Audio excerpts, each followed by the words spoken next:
बोकारो जिले का सदर अस्पताल, जहां लोग अपनी दुख और तकलीफ को लेकर इलाज के लिए सदर अस्पताल आते हैं, लेकिन उस वक्त लोग अचंभित होने लगे जब सदर अस्पताल में ढोल नगाड़े की आवाज गूंजने लगी और बस एक ही शब्द गूंज रहा था कि बधाई हो, आपकी बेटी हुई है।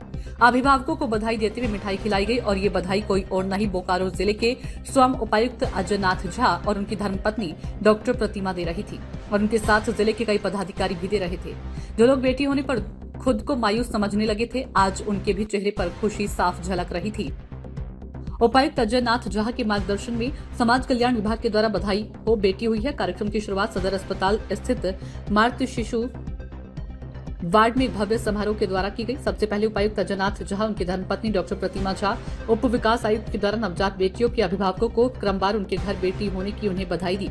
बेटी के जन्म की इस खुशी को साझा करते हुए सभी पदाधिकारियों ने अभिभावकों को मिठाई खिलाई और आवश्यक मेडिकल किट और बच्चों से संबंधित किट प्रदान की। उपायुक्त अजय नाथ झा ने कहा कि बेटी के जन्म को बोझ नहीं, सौभाग्य समझे। अब समय आ गया है कि हम अपनी मानसिकता में बदलाव लाएं और बेटियों के जन्म को खुशी और उल्लास से मनाएं। जब तक समाज में मानसिक स्तर पर बेटियों को लेकर समानता का भाव नहीं आएगा, तब तक असल बदलाव संभव नहीं है। उन्होंने जिलेवासियों का आह्वान किया कि समाज बेटियों को शिक्षा, स्वास्थ्य, रोजगार, सुरक्षा जैसे सभी क्षेत्रों में समान अवसर दे। साथ ही अपने आसपास बेटियों के जन्म पर उनके अभिभावकों को बधाई दें और मिठाई खिलाएं। उपायुक्त ने कहा कि राज्य सरकार द्वारा शुरू की गई मुख्यमंत्री मैया सम्मान योजना जैसे कार्यक्रम महिलाओं को आर्थिक रूप से सशक्त बनाने का एक ही माध्यम है। ये आवश्यक है कि अभिभावक अपनी बेटियों को आगे बढ़ने की पूरी आजादी दें और उनको प्रोत्साहित करें। इस अवसर पर उपस्थित उपायुक्त की धर्मपत्नी डॉक्टर प्रतिमा झा ने कहा कि अब वक्त है अपने माइंडसेट को बदलने का। बेटा बेटी में भेदभाव नहीं होना चाहिए, दोनों को समान शिक्षा, संरक्षण और स्नेह मिलना चाहिए।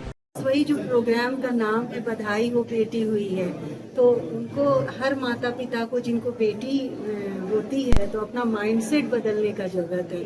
और आज हर एक क्षेत्र में महिलाएं आगे हैं, लेकिन मतलब उसको पढ़ाना है, उसको थोड़ा सुविधा देना है, भेदभाव नहीं करना है दोनों बच्चों में, और उसको भी शिक्षित करना है। जो हो सकता है वही बहुत नाम रोशन कर दे आगे। ठीक मैसेज जाता है। और वैसे माताओं को भी क्या मैसेज जाता है कि जो बेटी को जन्म देती है, क्योंकि कई समाज में ऐसे देखे गए हैं कि बेटी जन्म देने वाली महिलाओं के साथ अच्छा व्यवहार भी नहीं होता है, तो क्या मैसेज आएगा इस तरह के आयोजन से?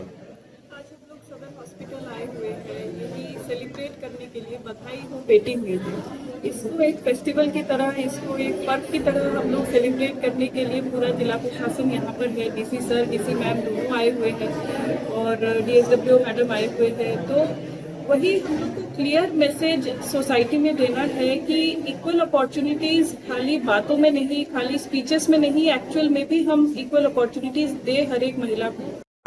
आज इसको चरितार्थ होते हम सभी देख पा रहे हैं। समस्त बोकारो जिला के लिए, बोकारो जिला के सभी नागरिक से मेरी ये अपील है कि जिस घर में बेटी का जन्म हो उस घर में जाए, उन्हें बधाई दें। बेटियों को आगे लाने के लिए, बेटियों को आगे बढ़ाने के लिए, या बेटियों को सशक्त करने के लिए, मजबूत करने के लिए जिस मानसिकता में बदलाव की जरूरत है, वो बदलाव हम सबके सामूहिक प्रयास से आएगा। हम सबको ये महसूस करना होगा कि इस देश की महिलाएं सशक्त हैं और उनके पास पूरी ताकत है समाज में बदलाव लाने के लिए, समाज में को आगे बढ़ाने के लिए। ये इस दृष्टिकोण को ध्यान में रखते हुए बेटियों के महत्व को बनाए रखने के लिए हमने यह प्रयास किया कि इसका जो बेटी पढ़ाओ बेटी बचाओ की बात है, उसको हम लोग दूसरे रूप में लेकर चल रहे हैं। बधाई हो बेटी हुई है। अगर किसी के घर में बेटी का जन्म होता है, हम इस मानसिकता में आ जाए कि बेटियों को बधाई दें, उनके माँ बाप को बधाई दें, इन पूरे समाज को इस बात के लिए प्रेरित करें कि वो बेटियों के जन्म पर खुशी मनाएं। सूचना इंडिया के सभी दर्शकों को बधाई। अब आप सूचना इंडिया देख सकते हैं जियो टीवी चैनल नंबर 4053 पर भी। साथ ही सूचना इंडिया के सभी सोशल प्लेटफॉर्म इंस्टाग्राम, फेसबुक और ट्विटर से जुड़े और पाएं आपके क्षेत्र से जुड़ी हर एक खबर। अगर आप खबरें पढ़ने में दिलचस्पी रखते हैं तो अभी लॉग इन करें www.सूचनाindia.co.in पर।